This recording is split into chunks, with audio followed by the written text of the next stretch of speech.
विठ्ठल हे महाराष्ट्राचे आद्यदैवत आहे. मराठी मनाचा तो लाडका देव आहे. स्त्री आणि पुरुष, आबाल आणि वृद्ध, गरीब आणि श्रीमंत, साक्षर आणि निरक्षर, शेतकरी आणि नोकरदार या सर्वांच्या रक्तामध्ये तो पूर्णपणे एकरूप झालेला आहे. देहाचं दुखणं सहन करताना एखादा वृद्ध सहज म्हणून जातो, विठ्ठल विठ्ठल, तेही अगदी अजाणता आणि सहजपणे.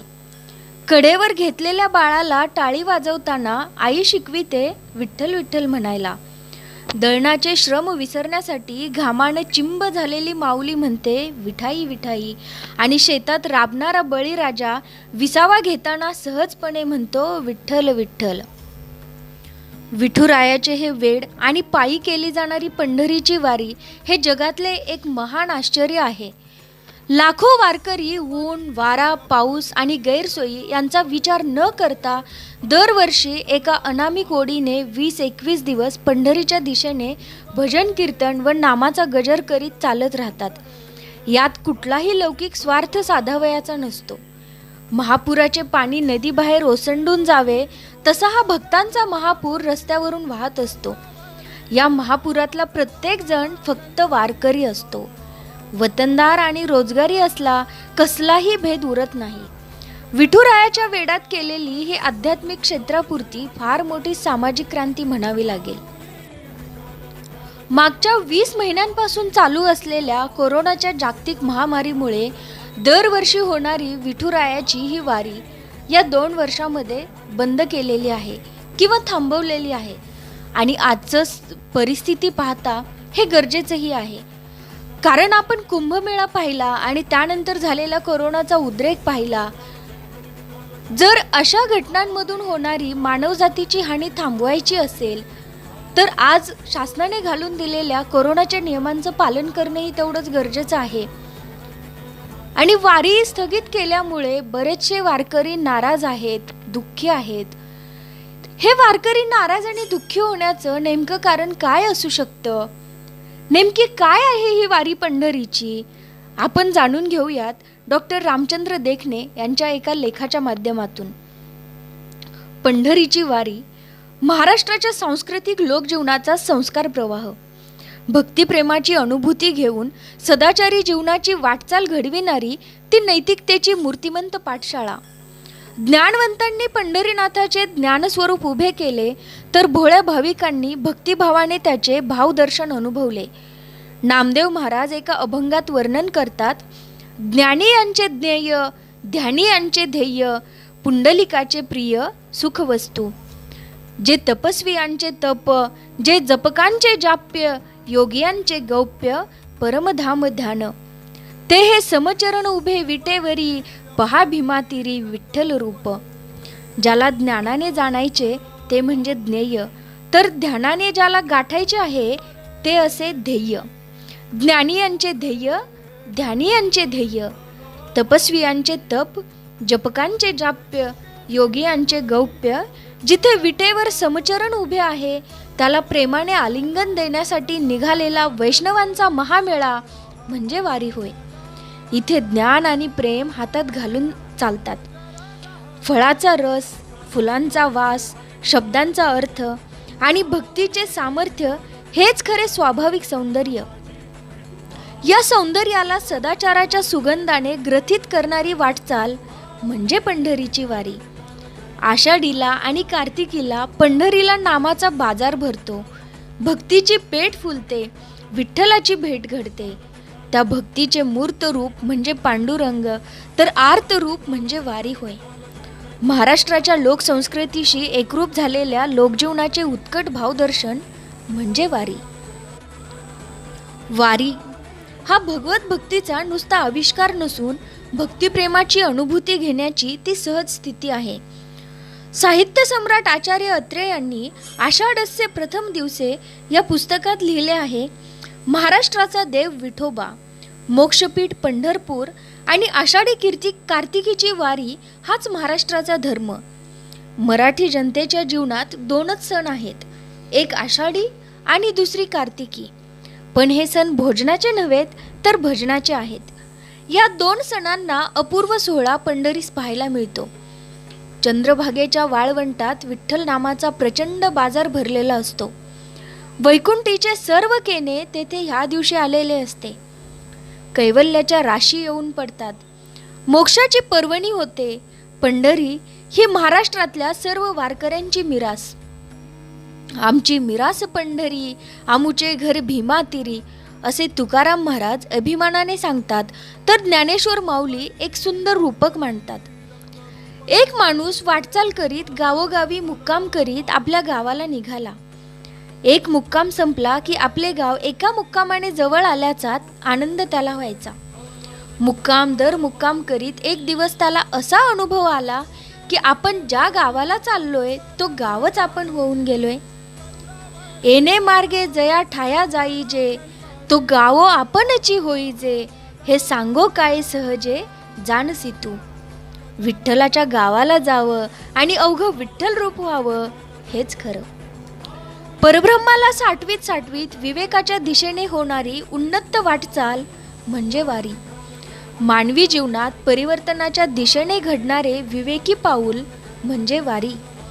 प्रत्येक क्रियेमध्ये साधना आणि साध्य या दोन बाजू असतात. साधनेनेच साध्य गाठायचे असते. साधन आणि साधना खडतर आणि कठीण असते, तर साध्य हे आनंदरूप. वारीच्या वाटचालीत साधन आणि साध्य दोन्ही आनंदरूपच. ज्ञानरूप परमात्मा हे साध्य, तर भक्तिरूप वाटचाल हे साधन. तुकोबाराय म्हणतात, होय होय वारकरी, पाहे पाहे रे पंढरी, काय करावी साधने, फळ अवघेची येणे. अभिमान नुरे, कोड अवघेची पुरे, तुका म्हणे डोळा, विठो बैसला सावळा.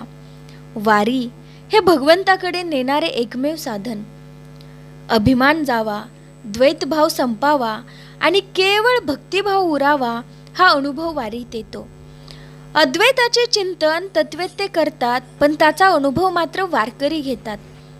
अद्वैताचा सामाजिक स्तरावर सामूहिक अनुभव घ्यायचा असेल तर एकदा तरी वारी करावीच.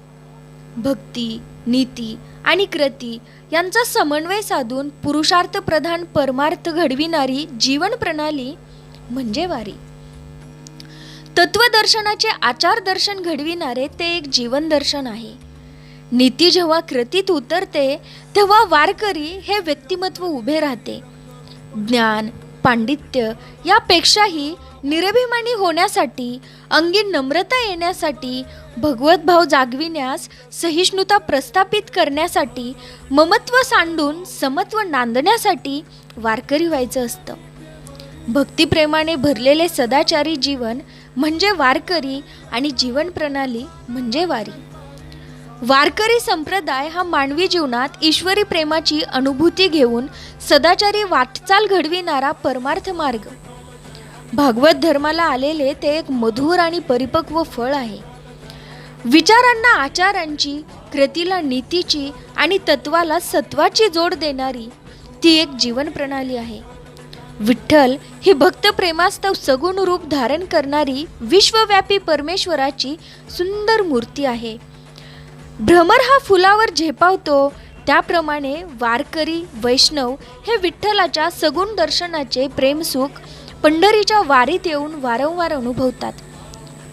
अनुभवामृताच्या प्रेमसागरात विरहण्याचा आनंद ज्ञानेश्वर माऊलींनी सर्व ज्ञान आणि योग गिळून तत्परतेने घेतला आणि तो सर्वांनी कसा घ्यावा ते विठ्ठलाच्या वारीच्या रूपाने शिकविले. प्रेमच प्रेमाची अनुभूती घेऊ शकत नाही, पण इथे प्रेमानुभवच भक्तिप्रेमाच्या सहवासाने सुखावतो आणि प्रेमच प्रेमाला साठवीत चालू लागते. त्या प्रेमाची पताका खांद्यावर मिरवीत ज्ञानराजही नाचू लागतात. माझे जीवीची आवडी पंढरपुरा नेई गुडी, पांडुरंगी मन रंगले गोविंदाचे गुणी वेधले. परमात्मा प्रेमरूप आहे. प्रेमाने प्रेमास जिंकणे म्हणजे स्वसंविती. या प्रेमाचे सामर्थ्य म्हणजे शक्ती आणि चैतन्याच्या अंगभूत असणाऱ्या सहज प्रीतीचे नाव भक्ती. अकृत्रिम भावाने भगवंताचे अनुसंधान म्हणजे भक्ती होय. ह्या भक्तीचे सामूहिक रूप म्हणजे वारी. स्वतःच्या जीवनाला सुखरूप अवस्थेकडे नेणारा हा ज्ञान प्रवाह भक्तीच्या भक्कम तीरांमधून वाहतो आहे. ज्ञानेश्वर ह्या मार्गावर रंगले आणि नाचत गात सांगू लागले, अवघाची संसार सुखाचा करीन, आनंदेक भरीन तिन्ही लोक. जाईन गे माये तया पंढरपुरा, भेटेन माहेरा आपुलिया. वारीच्या माध्यमातून संतांनी मानवतेचा धर्म शिकवला. एकात्मतेची दिंडी निघाली, समतेची पताका खांद्यावर फडकली, ग्रंथातील अद्वैतता कृतीत आणली. भक्तीच्या पेठेत अद्वैत भावाची देवाणघेवाण झाली. सदाचाराचा व्यापार फुलला आणि अवघाचे संसार सुखाचा झाला.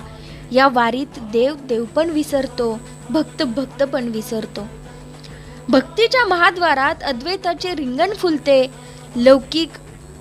लोक जीवनाला अलौकिकाचा स्पर्श होतो आणि पारलौकिकाची अनुभूती मिळते. कठोरताही जिथे मृदू होते, कणखरताही कोवळीकतेत विरून जाते, ती वारी. लौकिक जीवनातील स्वतःचे अस्तित्वही विसरले जाते आणि कोणताही माणूस प्रवाहाशी केवळ शरीरानेच नाही तर मनानेही एकरूप होतो, तीही वारी. ओम सहनाववतु सहनौ भुनक्तु सह वीर्यं करवावहे, तेजस्विनावधीतमस्तु वा विद्विषावहे. ओम शांती शांती शांती. जशी ही अंतरंगातली प्रार्थना, तशीच बहिरंगातली सामूहिक सर्व कल्याणाची प्रार्थना म्हणजे वारी. हे जसं आपल्या व्यक्ती विकासाच्या जीवनाचं सूत्र आहे, तशी समूह विकासाची भूता परस्परे पडो मैत्र जीवाचे म्हणणारी वारी ही ईश्वरीय शक्ती. अशा या वारीची महती काय गावी? त्यांना ना वाऱ्याची, उन्हाची, पावसाची तमा. वारीची ही महती न्यारी, पाऊले नेती मोक्षाद्वारी. जय जय राम कृष्ण हरी, जय जय राम कृष्ण हरी. ईश्वर चिंतनात अखंड चालणे हेच ध्येय निप्रिय असणारी वारी. हीच ती वारी पंढरीची.